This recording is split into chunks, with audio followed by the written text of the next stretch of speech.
A short time ago, the U.S. military carried out massive precision strikes on the three key nuclear facilities in the Iranian regime, Fordow, Natanz, and Esfahan. Everybody heard those names for years as they built this horribly destructive enterprise. Our objective was the destruction of Iran's nuclear enrichment capacity and a stop to the nuclear threat posed by the world's number one state sponsor of terror. Tonight I can report to the world that the strikes were a spectacular military success. Quand Trump affirme, le Pentagone rectifie. Une fois encore, la scène politique américaine illustre un phénomène devenu banal, le mensonge politique assumé, revendiqué, presque institutionnalisé. Ce n'est plus simplement un outil de propagande, c'est une stratégie de gouvernance.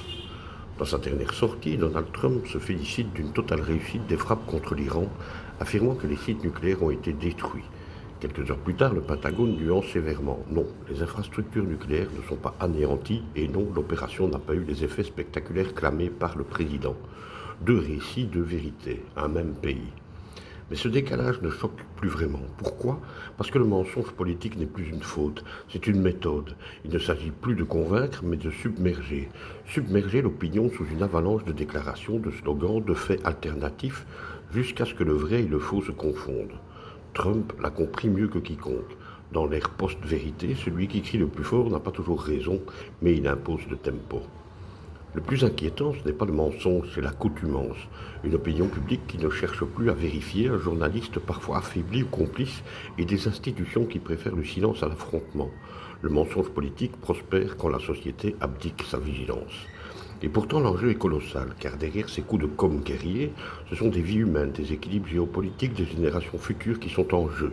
Mentir sur une frappe militaire, ce n'est pas exagérer un chiffre de croissance, c'est jouer avec le feu au milieu d'un champ de barils de poudre. Alors oui, Trump ment, mais la vraie question c'est pourquoi le peut-il encore ?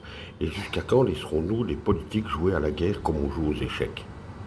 À bientôt.